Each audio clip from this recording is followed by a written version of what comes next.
તો તમને એટલું જ કહું છું, ખાલી આખું ભાગવત સાંભળવા મળશે, કેટલો લાભ થશે. તુલસી સંગત સાધુ કી કોટી કટે અપરાધ. એટલે આ જન્મમાં તમે ભાગવતની કથા સાંભળજો. આ જન્મ માત્ર મયિયેન શઠેન કિંચક ચિત્તમ વિધાય સુખ શાસ્ત્ર કથાન પીતમ. જેણે સુખ શાસ્ત્રને શ્રદ્ધાથી ચિત્ત દઈ અને જેણે કથા નથી સાંભળી એનો ઉતાર વ્યર્થ ગયો, ચાંડાલ યોનીમાં, ગધેડાની યોનીમાં. માટે રાજા, ઈશ્વરના નામનો મહિમા ગાઓ, ભગવાનના નામનું ભજન કરો, હરિના નામનો મહિમા ગાશો તો તમારું કલ્યાણ થશે. જે જીવનું મૃત્યુ નજીક આવે એને પરમાત્માનું યજન કરવું. ત્યારબાદ મૃત્યુના મોક્ષના બે પ્રકાર છે, મુક્તિના બે પ્રકાર છે, સદ્યો મુક્તિ અને ક્રમ મુક્તિ. સદ્યો મુક્તિ અને ક્રમ મુક્તિ એટલે આપણી ભાષામાં તમને સમજાવું તો આ મનુષ્ય અવતારમાંથી સીધી જ મુક્તિ મેળવવી હોય તો સદ્યો મુક્તિ કહેવાય. હજી આમાંથી બીજી ત્રીજી યોનીમાં થઈને જવું હોય તો એને ક્રમ મુક્તિ કહેવાય. બીજી વાતથી બતાવું તો યાત્રા કરવી છે, પ્લેનમાં મુસાફરી કરો, સદ્યો મુક્તિ છે. ટ્રેનમાં મુસાફરી કરો, ક્રમ મુક્તિ છે. કારણ કે પ્લેનમાં સ્ટેશન ન આવે, ટ્રેનમાં એક પછી એક સ્ટેશન આવતા જાય. ફરક એટલો છે, પ્લેનમાં બેસવું હશે તો પૈસા વધારે થશે, સમય ઓછો જશે, અને ટ્રેનમાં બેસશો તો પૈસા ઓછા થશે ને વધારે સમય જશે. હવે નક્કી તમારે કરવાનું છે કે શેમાં મુસાફરી કરવી, એ ટ્રેનમાં જવું છે કે પ્લેનમાં જવું છે. પ્લેનમાં બેસવું હશે તો ભગવાનના નામનું નાણું વધારે ખર્ચવું પડશે, ભેગું કરવું પડશે. ટ્રેનમાં જવું હોય મનુષ્ય અવતારમાંથી પશુમાં, પશુમાંથી પક્ષીમાં, પક્ષીમાંથી કીડા મકોડામાં, આ બધામાં થતું થતું થતું મોક્ષ અંતે જવું હોય તો તમારે બહુ જરૂર નહીં પડે, થોડું થોડું ભેગું કરશો તોય ચાલશે. એવું આ શ્રીમદ ભાગવત. અને ભાગવત મહાપુરાણ છે, 18 પુરાણોમાં શ્રેષ્ઠ છે. પદ્મપુરાણે કહ્યું છે, પુરાણેશુ ચ સર્વેશુ શ્રીમદ ભાગવતમ કર. ભાગવત એ પુરાણેશુ ચ સર્વેશુ, પુરાણમાં સર્વશ્રેષ્ઠ ભાગવત છે.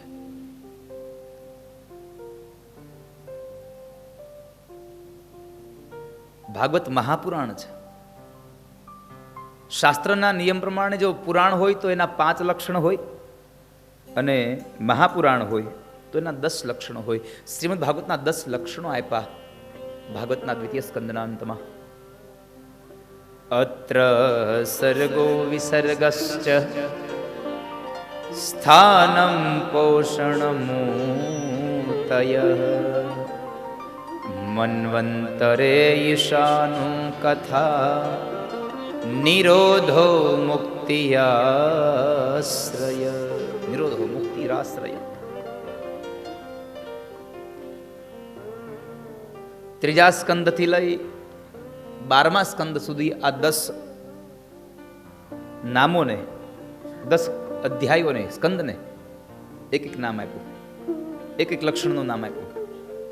સર્ગ, વિસર્ગ, સ્થાન, પોષણ, ઉતિ, મનવંતર, ઈશાનુ, નિરોધ અને મુક્તિ અને આશ્રય.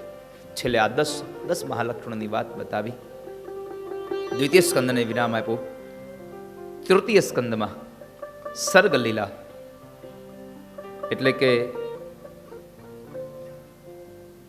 વિદુરજી મહારાજ અને મૈત્રેય મહારાજનો સંવાદ. વિદુર અને મૈત્રેયનો સંવાદ છે.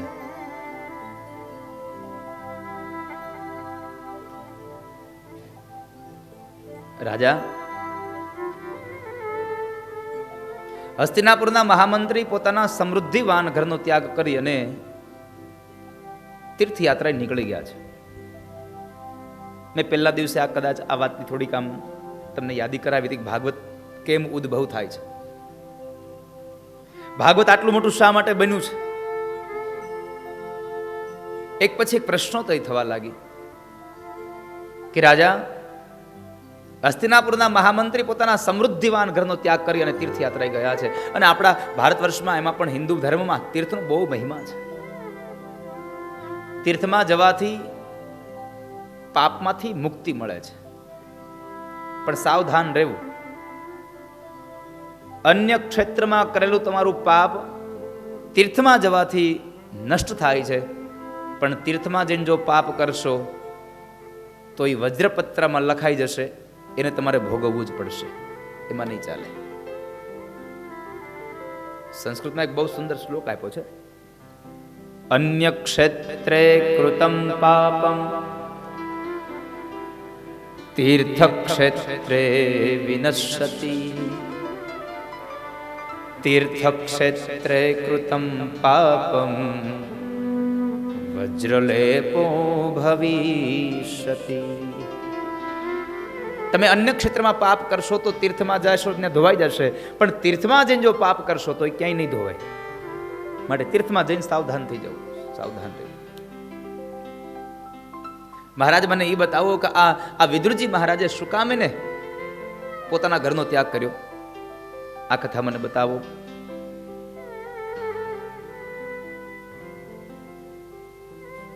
સાંભળ રાજા, બન્યું એવું કે જ્યારે એક વખતના સમયે કૌરવો અને પાંડવો જુગાર રમ્યા હતા, અને એ જુગારમાં પાંડવો બધું જ હારી ચૂક્યા છે. હારવામાં બાકી ન રાખ્યું તો અંતે 5 પાંડવો પોતાની પત્ની દ્રૌપદીને પણ હારી ગયા છે. પત્નીને પણ જુગારમાં હારી ગયા. અને કહેવાય છે કે આ દુનિયામાં હાર્યો જુગારી બમણો રમે. બાજુવાળાની પાસેથી ઉછીના લઈને કે લાઈને હમણાં આવી જાય, પણ હું ભૂખ આવશે, જુગાર રમશો. જોકે અહીંયા તો હવે આપણે તો અહીંયા શહેરમાં રહીએ છીએ એટલે ઉપાધિ નથી. આપણે તો તહેવારોમાં હવે તો બહુ સારું છે કે રજા પડી નથી ને કંઈ આપણે ફરવા ગયા નથી, સારું છે પૈસા. બાકી હજી ગામડામાં તમે જાઓ તો 11 આવવાની તેના હામે થતા હોય. ઘણાને તેમ થાય ઓહો હો, આપણે તો લોટરી લાગી 11 આવી એટલે 11 ને 8 ને અમુક જગ્યાએ તો એના હામિયા થાય, એના વધામણા થાય ને પછી પાછા 15 દી સુધી એને મૂકવા હોત જાય રે, એને વળાવા જાય. અને એને વળાવીને જે હજી આમ જુઓ તમે, 11 ને વળાવીને હજી ઘેરે પોગે ન પોગે, આમ હરખા થાય ન થાય, ત્યાં તો પાછા 8 ના હામિયા થાય.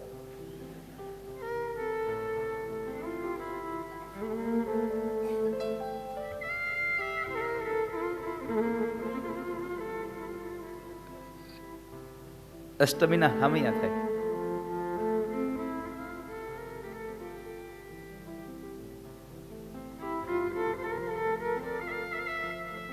અને પછી તમે જુઓ 3 દી તો એને આમ એવો ભેખ ધારણ કર્યો હોય, વૈરાગ લાગી ગયો હોય, ઘરે આવે જ નહીં, અને એને વૈરાગ લાગી જાય, વૈરાગ્ય લાગી ગયો. આપણો હિન્દુ ધર્મમાં તમે જુઓ તો ખરા, ભગવાન કૃષ્ણ પાંડવોને કોઈ જગ્યાએ નથી ખીજાયા. એકમાત્ર જ્યારે જુગાર રમ્યા ને ત્યારે ભગવાન એને થોડુંક વઢ્યા છે. પાંડવોને જુગાર રમ્યા એ સમયે ભગવાન વઢ્યા છે. ને આપણે શું કરીએ? જુગાર રમનારા માણસોને જે ભગવાન ખીજાય છે, જે ગુસ્સે થાય છે, એના ઉપર એને નથી ગમતી વાત, આપણે એના જન્મ દિવસે પાછા બેઠા બેઠા પત્તો રમતા હોઈએ. આ આપણી સંસ્કૃતિ છે.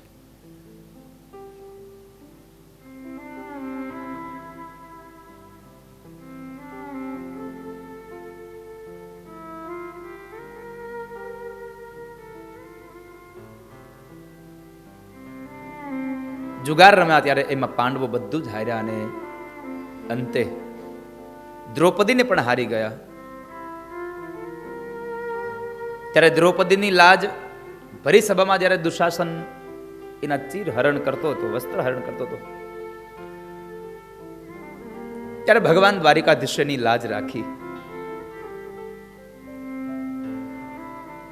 દ્રૌપદીના પ્રસંગમાં એક આપણને બહુ સુંદર મજાનો ઉપદેશ મળે છે. તમે જોયું, જ્યારે દુશાસન એના વાળ પકડીને લઈ આવે છે, ભરી સભામાં એને જ્યારે લઈને આવે છે, ત્યારે એને નિર્વસ્ત્ર કરવાનો જ્યારે વાત થઈ, દ્રૌપદીએ શું કર્યું? પોતાના 5 પતિઓ પાસે જઈને કીધું, મને બચાવી લો. દાદા ભીષ્મને જઈને કીધું, દાદા મને બચાવી લ્યો. સભામાં કેટલા કેટલા મોટા મોટા મહારથીઓ બેઠા હતા, બધાને કીધું તમે મને બચાવી લ્યો. કોઈએ ન બચાવ્યું. ત્યારે અંતે ક્યાં આવ્યા? હે કૃષ્ણ, હવે તમે મને બચાવો, તમે હવે મને બચાવો, તમારા સિવાય મારો ઉદ્ધાર નથી.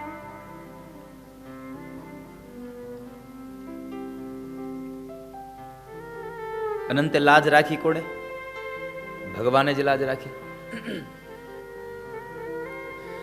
દ્રૌપદીએ જ્યારે આ બધું અનુભવ્યું ને, ત્યારે એની પુત્ર વધુને આ ઉપદેશ આપ્યો તો, બેટા જિંદગીમાં દુઃખ આવે ને ત્યારે 2 હાથવાળા મનુષ્ય પાસે કોઈ દી ભીખ માંગવા જાતી નહીં. 2 હાથવાળાની પાસે જઈને કોઈ દિવસ કઈ કહેતી નહીં. જીવનમાં દુઃખ આવે ત્યારે સીધા ભગવાન પાસે જઈને ભગવાનનું શરણ પકડવું. અને આનો જ આ ઉપદેશ કોણે લીધો? એના દીકરાની પત્ની ઉતરાએ. ક્યારે? જ્યારે અશ્વત્થામાએ પરીક્ષિત ગર્ભમાં હતા અને જ્યારે બાણ ચડાયું, નહીં તો ઉતરા અર્જુન પાસે જઈને એમ કહે કે મને બચાવી લ્યો, તો ન બચાવી લે. અશ્વત્થામાને તો માત્ર બ્રહ્માસ્ત્ર ચડાવતા આવડતું હતું, અર્જુનને તો બ્રહ્માસ્ત્ર ચડાવતા આવડે અને બ્રહ્માસ્ત્રને પાછું વાળતા આવડે છે. 2 વિદ્યા એની પાસે છે.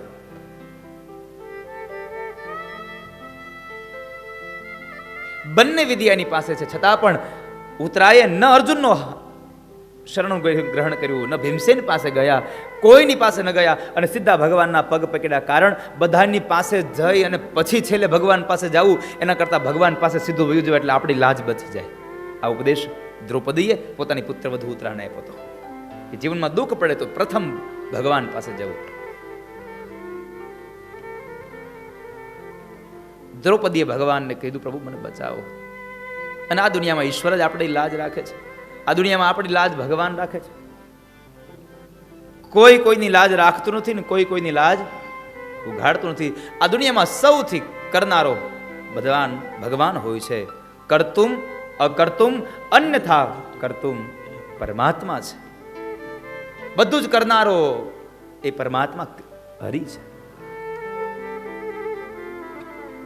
તો એવા પરમાત્માના શરણે.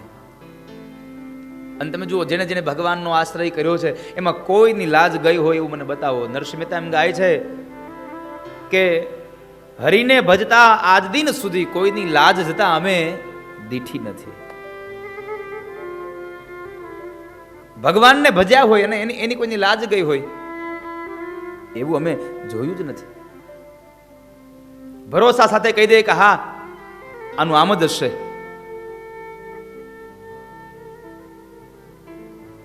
મીરાબાઈ એમ કહે કે રાણાને કેજો ફરી ઝેર મોકલે. શું કામે? એને ભરોસો હતો કે મારો માધવ આ ઝેરને પીવા માટે આવશે, ઝેરના અમૃત કરવા માટે આવશે.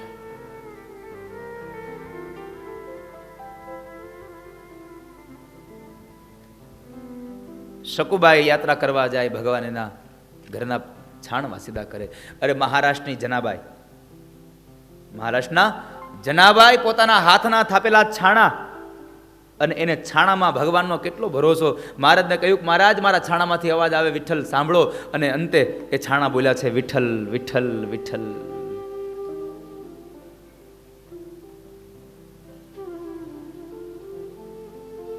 એ કેટલી શ્રદ્ધા હશે માણસને.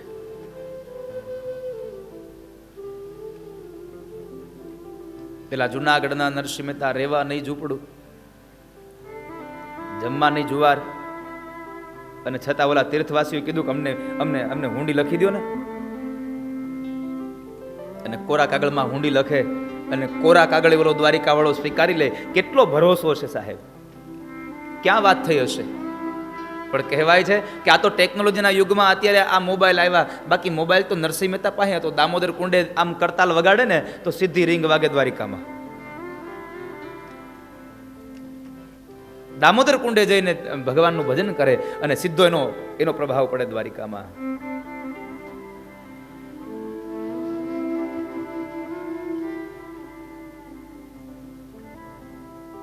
એની પાસે સંપદા કાંઈ નહીં સાહેબ. ગરથ મારું ગોપી ચંદન,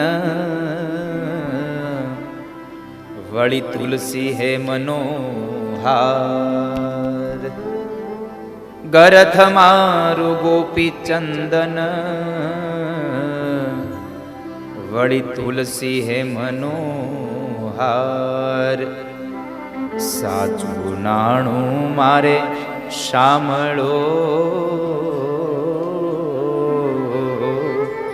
સાચું નાણું મારે શામળો. મારી દોલતમાં ઝાંઝને પખાજ રે શામળા ગીરધારી. મારી દોલતમાં ઝાંઝને પખાજ રે શામળા ગીરધારી. એ મારી દોલતમાં ઝાંઝને પખાજ રે શામળા ગીરધારી. મારી દોલતમાં ઝાંઝને પખાજ રે શામળા ગીરધારી. એ મારી હુંડી સ્વીકારો મહારાજ રે શામળા ગીરધારી. મારી ઊંડી સ્વીકારો મહારાજને શામળા ગીરધારી.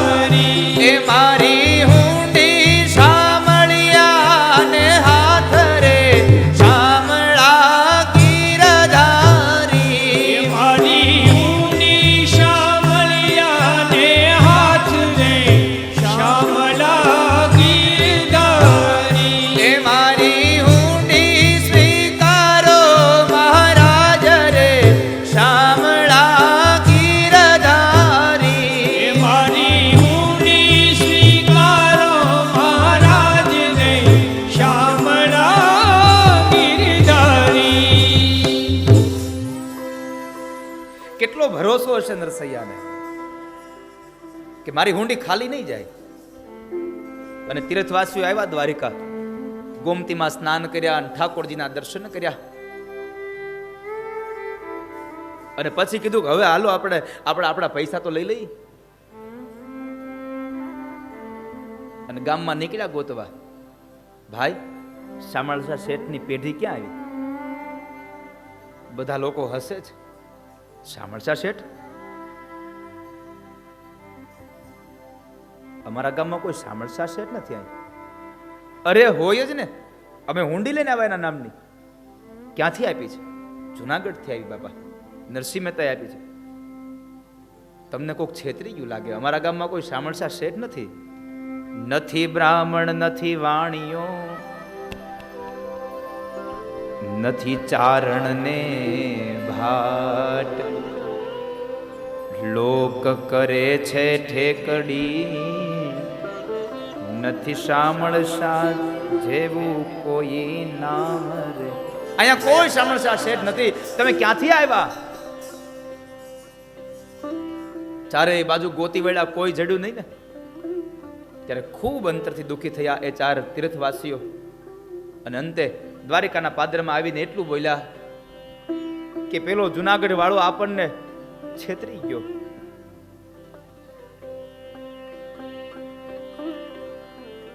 આપણને છેતરી ગયો. એ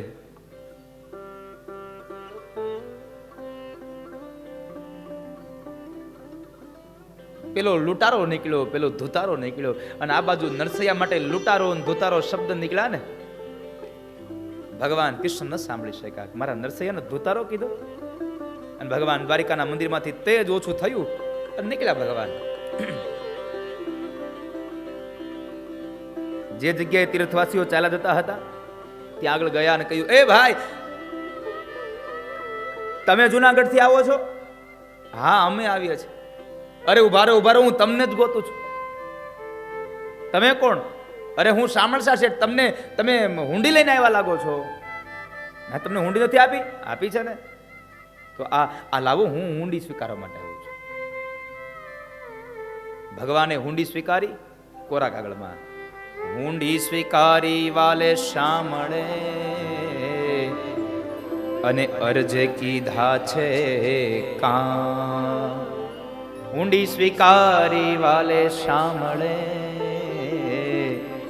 અને અરજે કીધા કામ.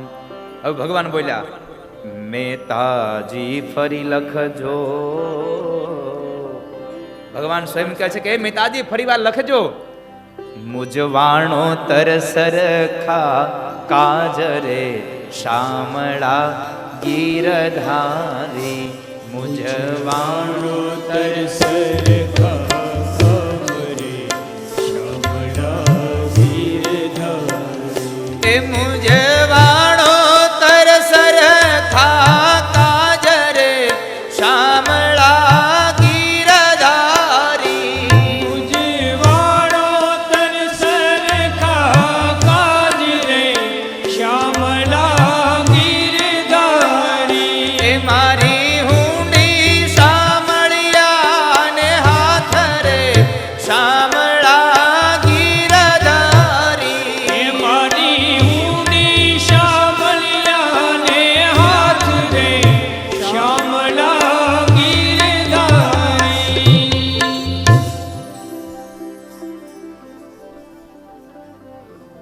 ભગવાન સૌની લાજ રાખે છે. દ્રૌપદીની લાજ ભગવાને રાખી અને એમાં બરાબર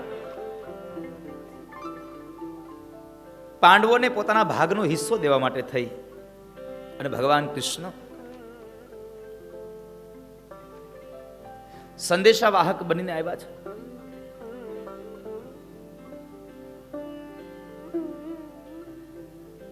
દૂત બનીને આવ્યા.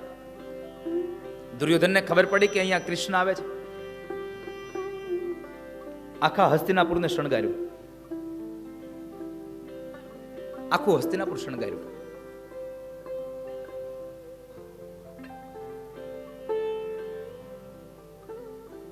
ભગવાનના સ્વાગત થયા. ભગવાન આવ્યા. સભા ભરાણી છે. સભાની અંદર ભગવાને પ્રસ્તાવ રાખ્યો કે હું પાંડવોનો દૂત બનીને આવ્યો છું, એક સંદેશો લઈને આવ્યો છું. 12 વર્ષનો વનવાસ અને 13મું વર્ષ ગુપ્તવાસના એમને સંપન્ન થયા છે, એટલે હવે તમે એમને એના ભાગનો હિસ્સો આપી દો.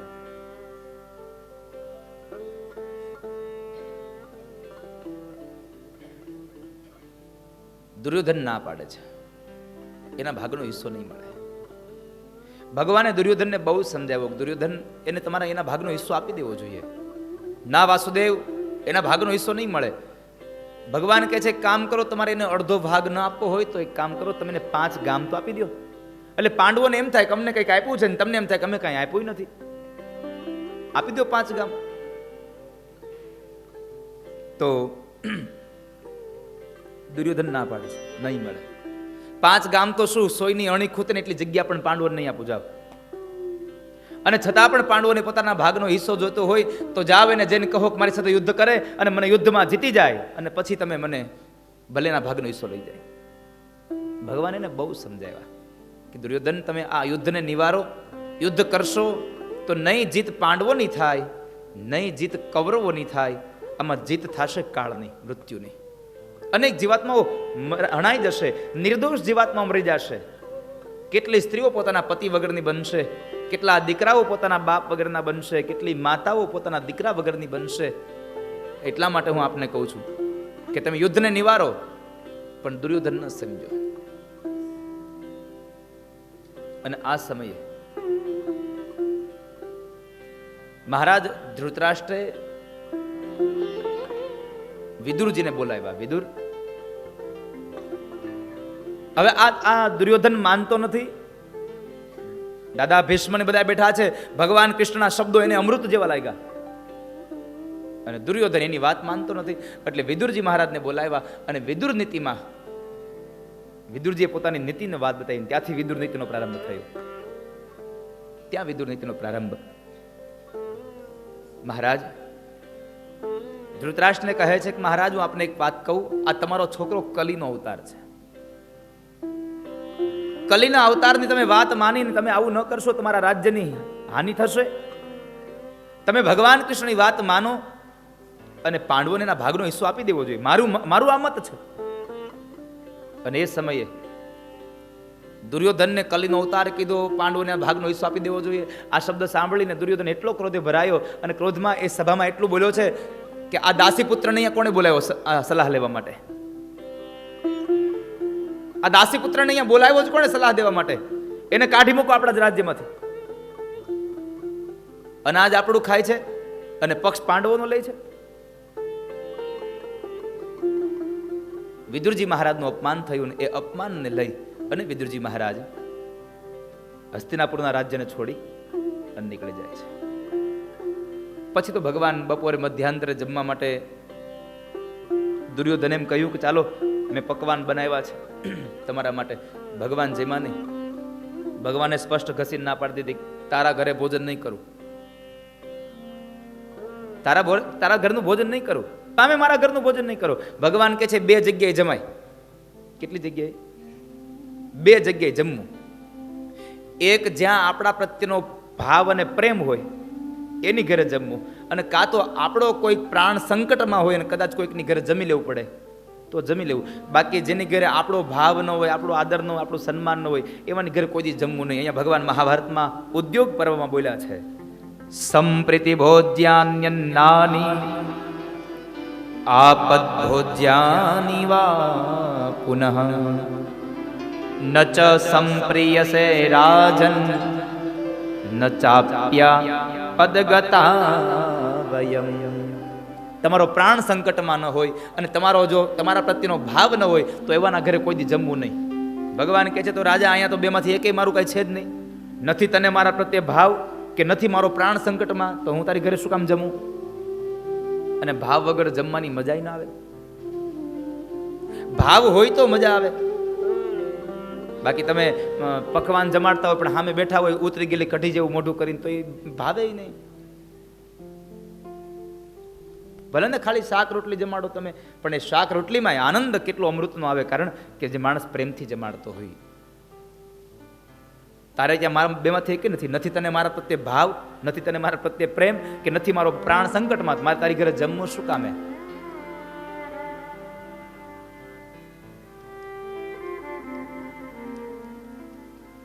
ભગવાન પ્રત્યેનો ભાવ હશે તો ભગવાન જમશે. અહીંયા ભગવાને જો ના પાડી દીધી.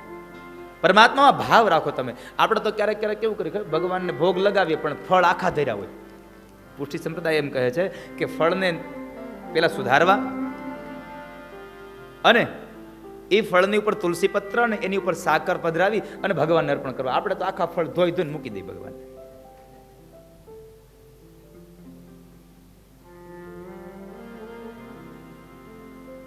ભગવાનને ફળ ધરાવવાની પદ્ધતિ, ભગવાનને ભોગ ધરાવવાની પદ્ધતિ, ભગવાનને તુલસી પત્ર ધરાવીને ભોગ ધરાવજો માં.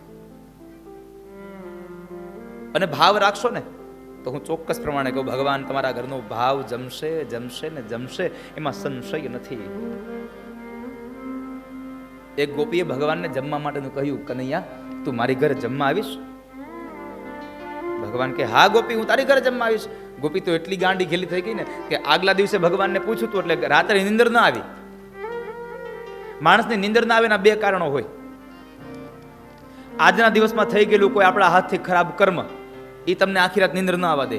અને આવતીકાલ તમારા હાથથી થવાનું કોઈ સત્કર્મ, કોઈ સારું કર્મ થવાનું હોય, કોઈ હરખ હોય, એ તમને આખી રાત નિંદર ના આવવા દે. આ 2 વાત છે. કાં તમારું ખરાબ થઈ ગયેલું કર્મ તમને નિંદર ના આવવા દે, અને કાં તમારા હાથથી થવાનું સત્કર્મ તમને નિંદર ના આવવા દે. આ ગોપીને આનંદ છે, કાલ મારી ઘરે કન્યો જમવા આવવાનો છે. ગોપી તો વેલી ઉઠી, હરખમાં હરખમાં ગાંડી ગેલી થઈ ગઈ, નાવા બે ગઈ, દાંતણ ભૂલી ગઈ. પેલા બ્રશ તો હતા નહીં ને કઈ. પેલા તો એને દેશી બાવળના, આમ લીમડાના. હજી પણ તમે જુઓ, શહેરમાંથી માણસ ગામડે જાય ને એટલે આમ દાંતણ ગોતતો હોય. તો ગોપી તો દાંતણ બાતણ કર્યા વગરની દેહગી નાવા સીધી. એટલો આમ ભાવ વિભોર બની ગઈ હતી ગોપી. સાડી શરીરમાં પહેરવાનું ભૂલી ગઈ, ખંભે નાખી દીધી અને ગઈ પાણી ભરવા. ખંભે નાખી સાડી ગોપી પાણી ભરવા ગઈ કાનાને. કથા કીર્તનની બુકમાં થાળ વિભાગમાં થાળ છે, જુઓ. હા, એમાં મારી હારે ગાઓ તમે. હા ગોતો, હા એ કથા કીર્તનની બુકમાં થાળ પેલા આમ જુઓ, પેલા આગળ ગોતો, થાળ વિભાગ હશે, લગભગ પાછળના પેજ ઉપર છે, 74માં 74 પેજ ઉપર છે. હા એવું કંઈક હશે. મને આ લોકો બુક દેતા બંધ થઈ ગયા અહીંયા. ના મારે નથી, ઠાકોરજીની દયા થઈ ગઈ છે.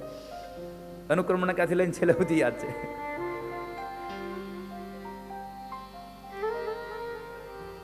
મળી ગયો થાળ. એમાં બીજી પંક્તિ છે, ખંભે નાખી સાડી ગોપી પાણી ભરવા ગઈ, કાનાને નોતરું દીધું રે ગોપી ભાન ભૂલી ગઈ, કાનાને. કેટલા પાના ઉપર દીધું રે? 83 ઉપર છે. હા તો બધું તો પતી ગયું, પણ હવે પાણી ભરવા ગઈ ને તો ત્યાં બેડા ભરેલા મૂકતી આવી, ખાલી લેતી આવી, ખાલી માટલા નવી આવી. હવે ઘરે આવીને ગોપી વિચાર કર્યો, કનૈયો જમવા આવે છે તો હું એના માટે શું બનાવું, એના માટે શું બનાવું, બધા વિચાર કર્યા. નથી અમુક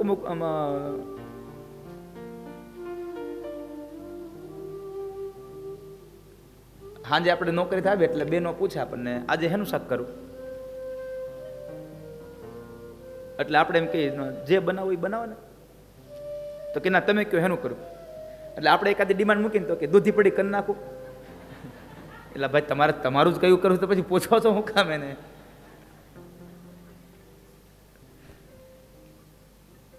ગોપી વિચારે ચડી ગઈ, શું બનાવું શું બનાવું, લાવ કનૈયા માટે ખીર બનાવું. અને ગોપીને માટે, ગોપીએ ભગવાન માટે ખીર બનાવી. પણ ખીર બનાવવામાં બની ગયું એવું કે ખીરને વધારે મીઠી બનાવવા માટે થઈ અને ખાંડ વધારે નાખવાની હોય ને, પણ ગોપી એટલી ભાવુક બની ગઈ, એટલી ભાવુક બની ગઈ, ખોબો ભરીને મીઠું નાખ્યું, ખીર ખારી થઈ. ખોબો ભરીને મીઠું નાખ્યું, ખીર ખારી થઈ. પૂરી વણીને તૈયાર કરી, પૂરી વણીને તૈયાર કરી, તળતા ભૂલી ગઈ, કાનાને નોતરું દીધું રે ગોપી ગાળી ઘેરી થઈ. એમાં બરાબર ખોબો ભરીને મીઠું નાખ્યું અને ખીર થઈ ખારી. પૂરી વણી પણ તૈયાર કરી પણ તળી નહીં. એમાં ભગવાન જમવા આવ્યા તો ભગવાનને જમવા બેહાડી દીધા, ન આપ્યું આસન, ન આપી થાળી, સીધું પાટલા ઉપર પીરસી દીધું. વાલો મારો જમવા બેઠો, આસન ભૂલી ગઈ, વાલો મારો જમવા બેઠો. તમે આમ ગાવ, તમને મજા આવશે, ભાવ વ્યક્ત થશે. પાટલા ઉપર પીરસી આવી, પાટલા ઉપર પીરસી આવી, થાળી ભૂલી ગઈ, કાનાને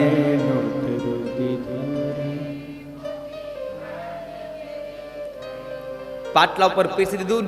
ભગવાનની બાજુમાં પોતે જમવા બેસી ગઈ. હવે કે મહેમાન આપણે આવે તો આપણે મહેમાનને એમ કહીએ ને કે તમે ચાલુ કરો. મહેમાન એકાદો કોળિયો મોઢામાં નાખે પછી ગરદણી ચાલુ કરે.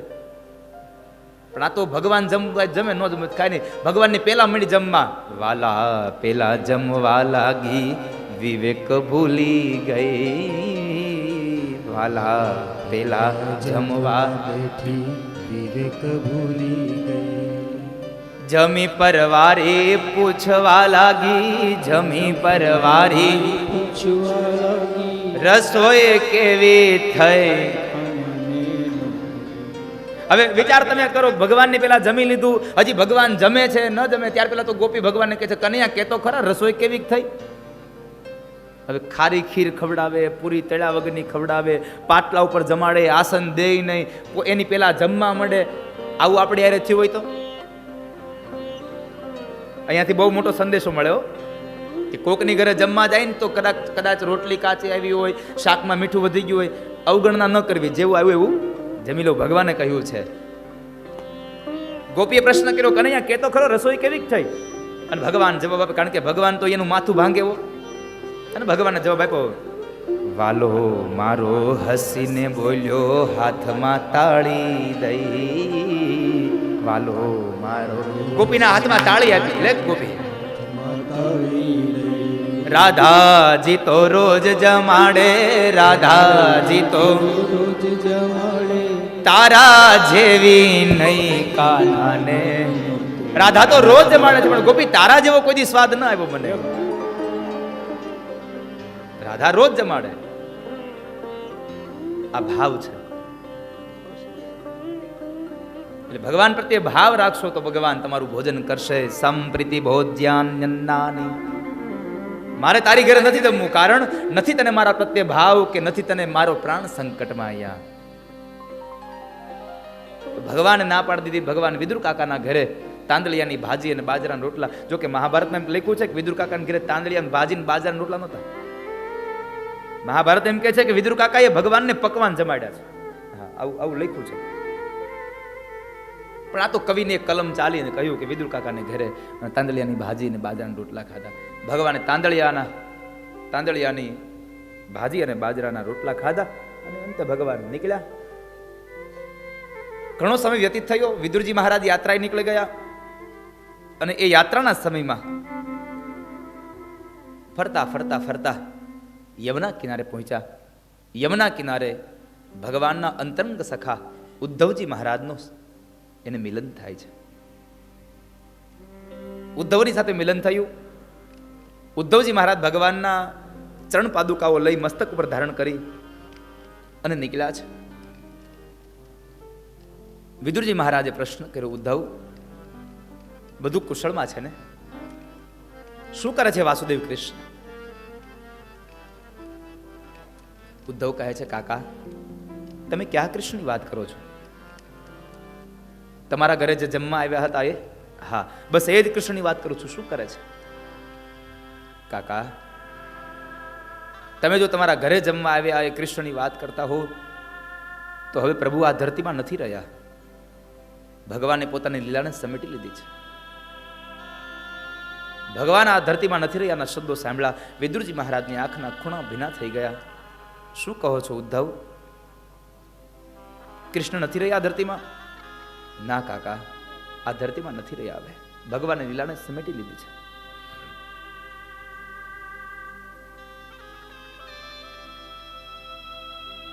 વિદુરજી પ્રશ્ન કર્યો, ઉદ્ધવ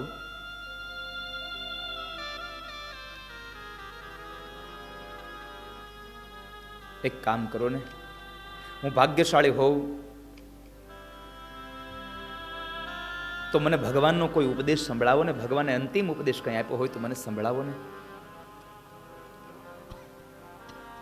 હું ભાગ્યશાળી હોઉના શબ્દો સાંભળ્યા ઉદ્ધવે. એટલે ઉદ્ધવે વિદુર કાકાને કીધું છે, કાકા મારી દ્રષ્ટિમાં તો આ દુનિયામાં તમારાથી વધારે ભાગ્યશાળી બીજો કોઈ છે જ નહીં. મારી દ્રષ્ટિમાં તમારાથી વધારે ભાગ્યશાળી આ દુનિયામાં બીજો કોઈ જીવ નથી.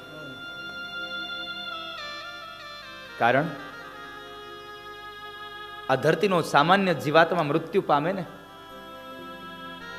સામાન્ય જીવ જ્યારે મૃત્યુ પામે ત્યારે ભગવાનને યાદ કરે. પણ કાકા તમે તો એટલા ભાગ્યશાળી છો કે ભગવાન જ્યારે સ્વધામ ગમન થતા હતા ત્યારે એણે અંતિમ સમયે 3 વખત તમને યાદ કર્યા છે કે મારા વિદુરજી કાકા આવે ને, મારા વિદુર કાકા આવે તો અજ્ઞાનનો ઉપદેશ મૈત્રેય તમે એને સંભળાવજો. અજ્ઞાનનો ઉપદેશ મૈત્રેય તમે વિદુરને સંભળાવજો. મારો ભક્ત વિદુર આવે તો વિદુરને જ્ઞાનનો ઉપદેશ આપજો. કાકા તમારાથી દુનિયામાં કોઈ ભાગ્યવાળ ન હોય કે જેને ભગવાન અંત સમયે 3 વખત યાદ કરતા હોય.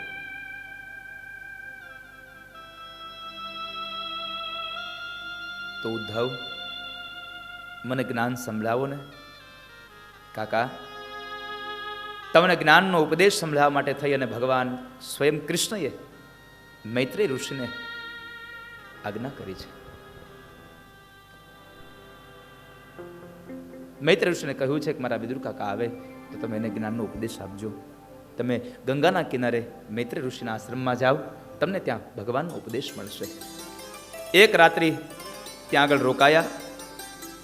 સવારનો સૂર્ય ઉદય થયો. નિત્યકર્મ કરી પરવારી ભગવાનના 2 અંતરંગ સખાઓ જુદા પડ્યા. ઉદ્ધવજી મહારાજ પ્રભાસ ક્ષેત્રમાંથી નીકળ્યા અને સીધા યમુના કિનારે પહોંચાતા.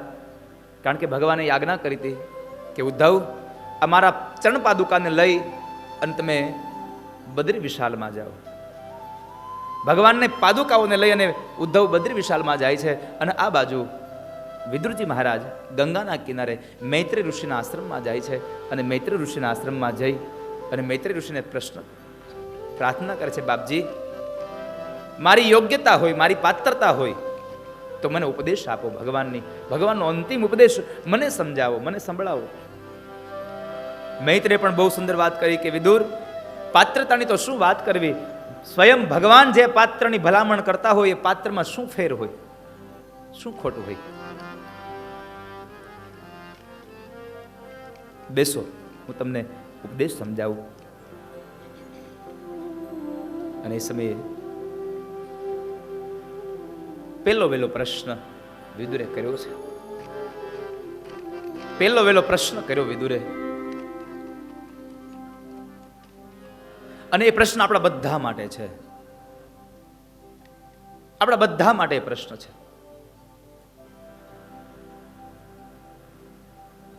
તમે જુઓ, આ પ્રશ્નોની સરાહના અહીંયા કેવા પ્રશ્નોની સરાહના થઈ છે કે પ્રશ્ન એક માણસ કરે પણ એનો જવાબ બધાને લાગુ પડતો હોય એવા પ્રશ્નોની અહીંયા પ્રશંસા કરવામાં આવી છે.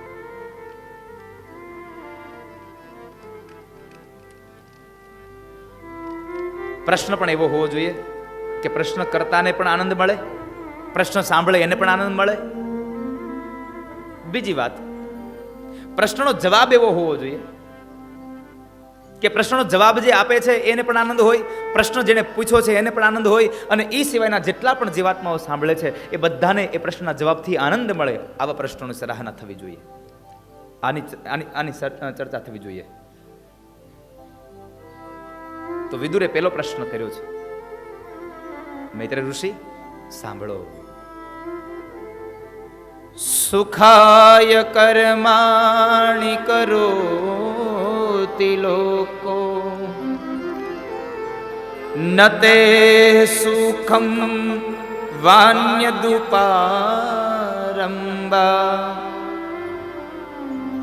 વિંદેત ભૂયસ્તત એવ દુઃખમ યદત્ર યુક્તમ ભગવાન વદે. યદત્ર યુક્તમ ભગવાન વદે. प्रभु महाराज મને बताओ कि आ दुनिया में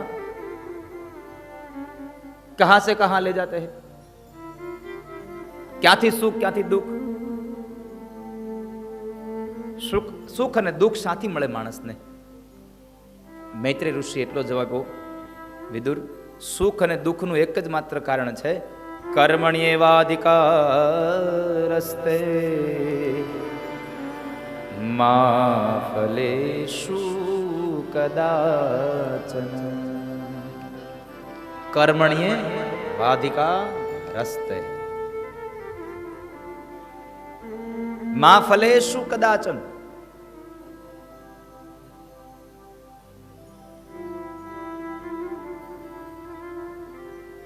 માણસ જેવું કર્મ કરશે એવું ફળ મળશે, એમાં સંશય નથી.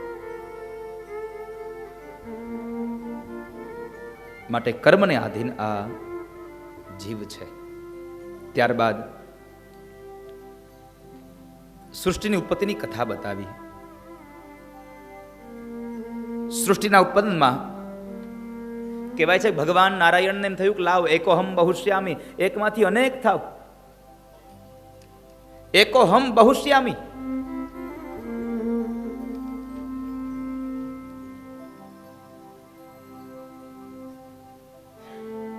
એકમાંથી અનેક બનો.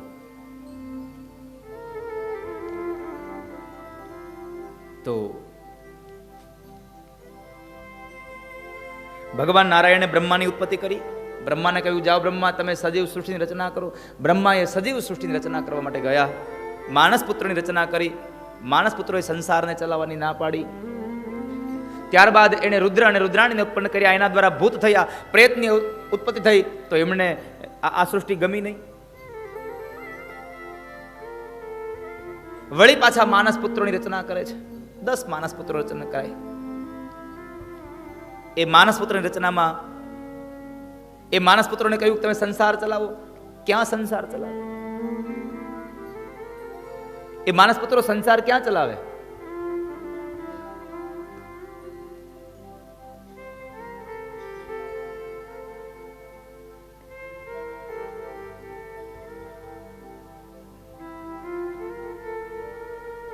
કારણ કે સ્ત્રી હતી જ નહીં તો ક્યાં સંસાર ચાલવાનો? સ્ત્રી જ નથી તો સંસાર ક્યાં ચાલે?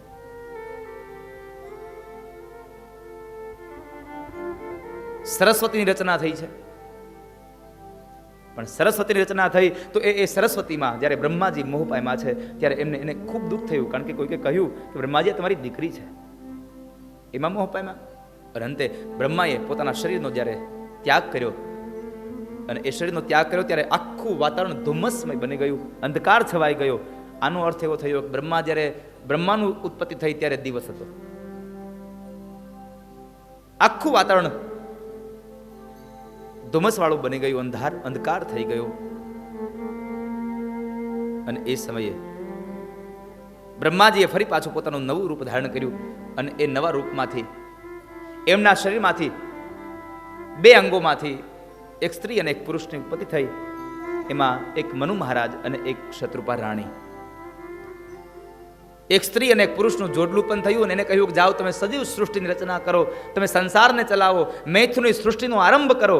અને મનુ મહારાજે કહ્યું બ્રહ્માજી પિતામહ, અમે સૃષ્ટિ સર્જન કરીએ, જીવાત્માની રચના કરીએ, પણ અમે રહીએ ક્યાં? અમને રહેવા માટે સ્થાન તો આપો. અને મનુ મહારાજની પ્રાર્થનાને લઈ અને ભગવાન બ્રહ્માજીએ ભગવાન નારાયણની પ્રાર્થના કરી. અને એ સમયે સંકલ્પ માત્રથી બ્રહ્માને એક છીક આવે છે અને છીકમાંથી એના નાકમાંથી એક વરાહ ભગવાન પ્રગટ થયા. બોલીએ વરાહ નારાયણ ભગવાન કી.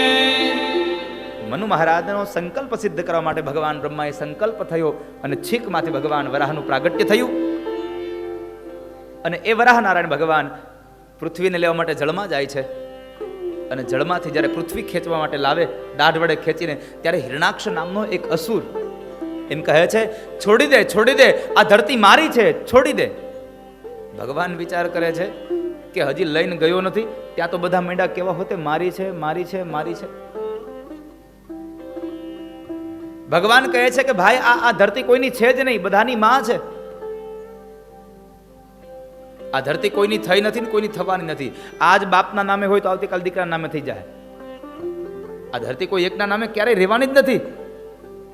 ભગવાને બહુ સમજાવ્યું એને, પણ એ સમજો નહીં. ભગવાન કહે છે આ દુનિયામાં જેટલા મારું મારું કરે છે ને એ બધા મરે છે, જેટલા લોકો તારું છે તારું છે તારું છે કરે છે બધા લોકો તરી જાય છે. સ્વામિનારાયણના આપણા સંપ્રદાયના મુક્ત સંતોએ લખ્યું છે, મારું મારું કરીને ધન મેળવ્યું રે, એમે તેરું નથી તલ ભારયંત.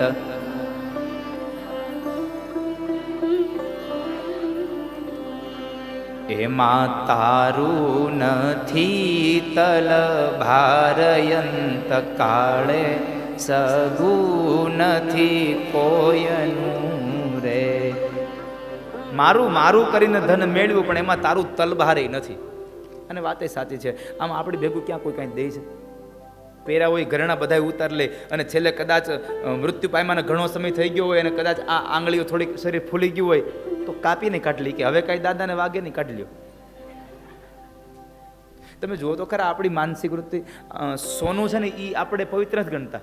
આપણે તો હરિદ્વારથી 10 રૂપિયાની 5 જે ઓલી કવડી લાવ્યા હોય ને એ પવિત્ર હોય, પિત્તળની. એ કે એ દાદાના મોઢા મૂકો પવિત્ર કહેવાય. તે હોનું પવિત્ર ન કહેવાય?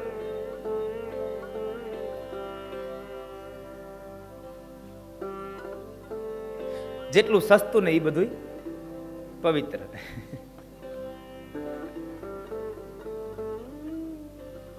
જેટલું સસ્તું છે બધું પવિત્ર છે. તારી વાડી ઘોડીને લીલી લીંબડી રે, એમાં તારું નથી તલ ભારયંત. ખાલી હાથ આવ્યો ને ખાલી હાથ જવાનો આ દુનિયાનો મોટામાં મોટો સિકંદર.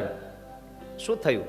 ખાલી હાથ આવ્યો તો કેટલી સંપદા ભેગી કરી અને અંતે ખબર પડી ગઈ છે કે આ તો ભેગું કાંઈ નથી આવવાનું.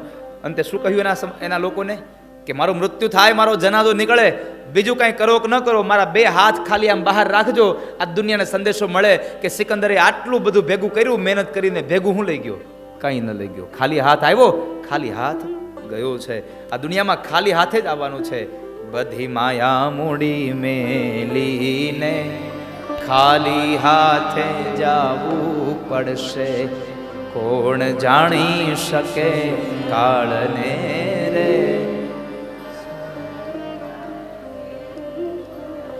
કોણ જાણી શકે કાળને? કાલ સવારે કેવું થશે? બધું મૂકીને વ્યુ જવાનું.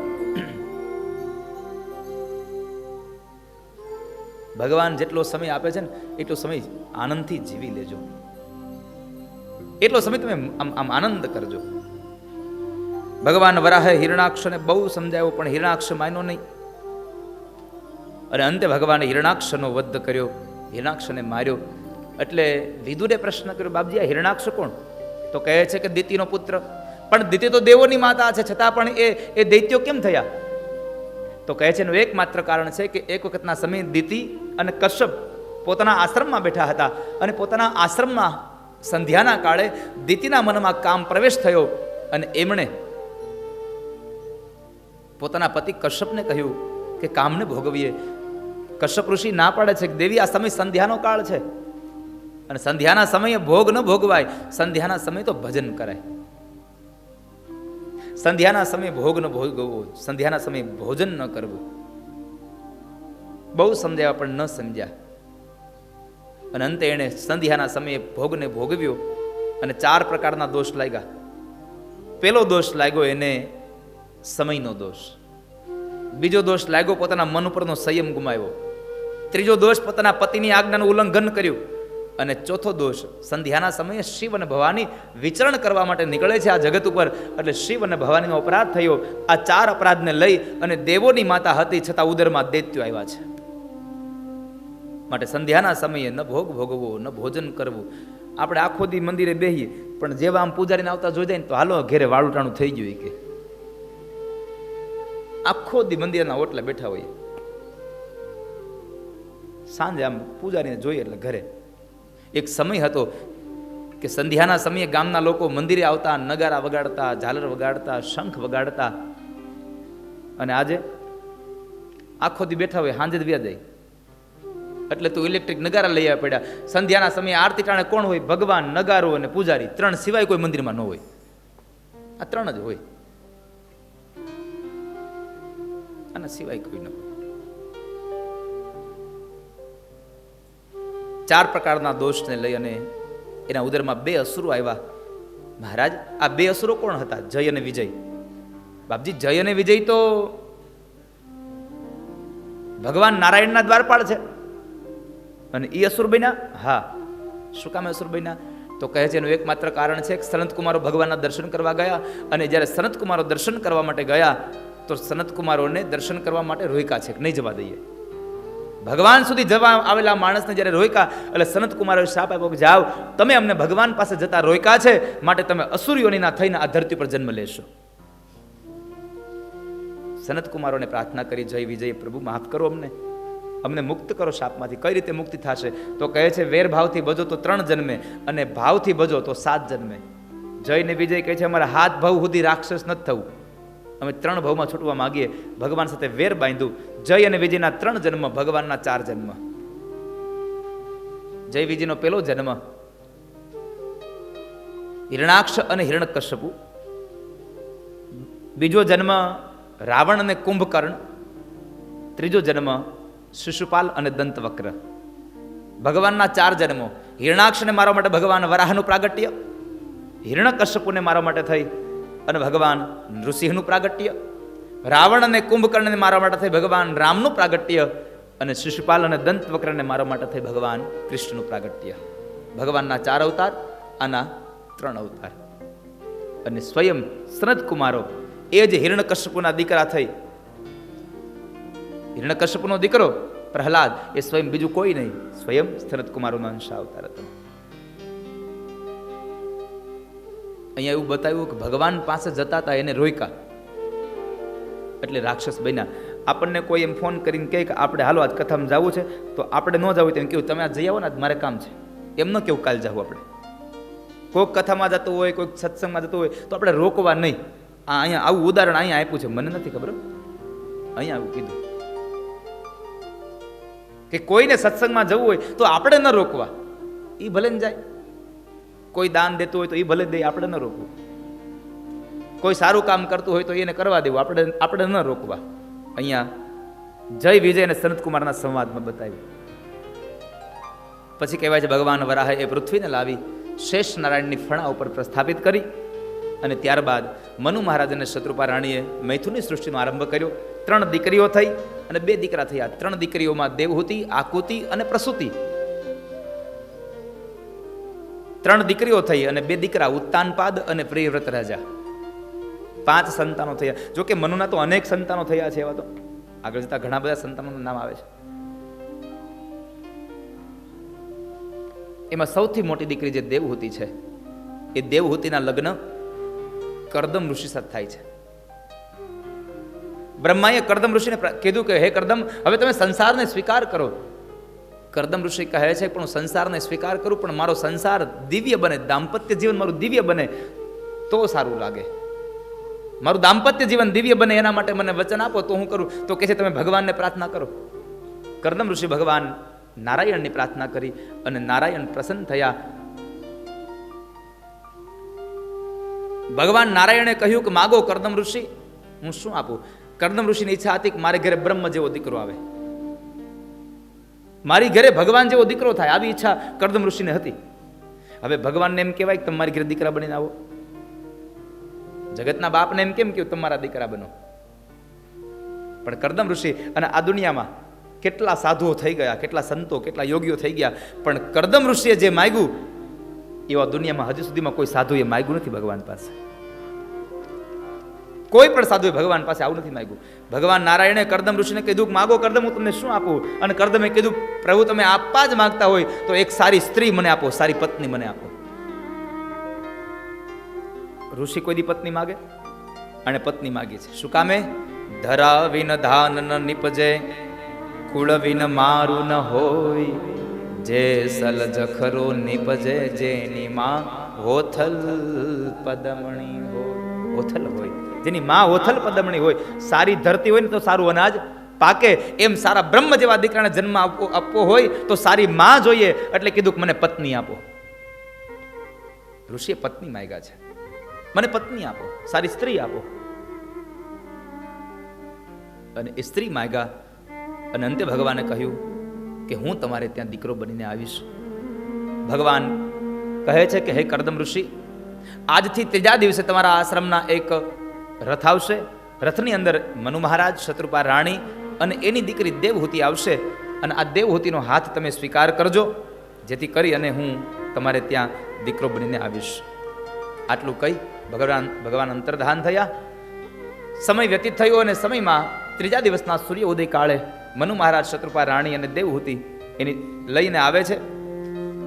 ભગવાન નારાયણની લીલા પ્રમાણે મનુ મહારાજ અને શત્રુપા રાણીએ કરદમ ઋષિને પ્રશ્ન કર્યો, અમે અમારી દીકરીનો હાથ તમને દેવા માટે આવ્યા છીએ.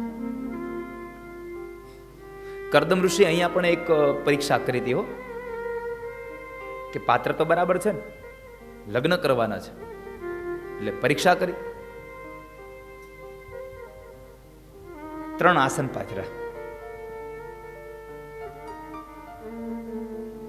મનુ મહારાજ અને શત્રુપા રાણી બેસી ગયા. દેવહૂતિ ન બેઠા.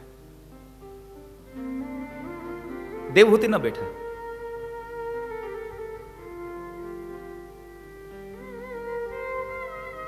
શા માટે? દેવહૂતિએ મનમાં વિચાર કર્યો, મારા પિતાશ્રી મને લઈને શું કામ આવ્યા છે? આ ઋષિ સાથે પરણાવા લઈને આવ્યા છે. અને જો ઋષિ મારા લગ્ન થવાના હોય તો મારા ભાવિ પતિ છે, અને મારા ભાવિ પતિ હોય તો મારા પતિ પાસે મારે સેવા ન કરાવાય.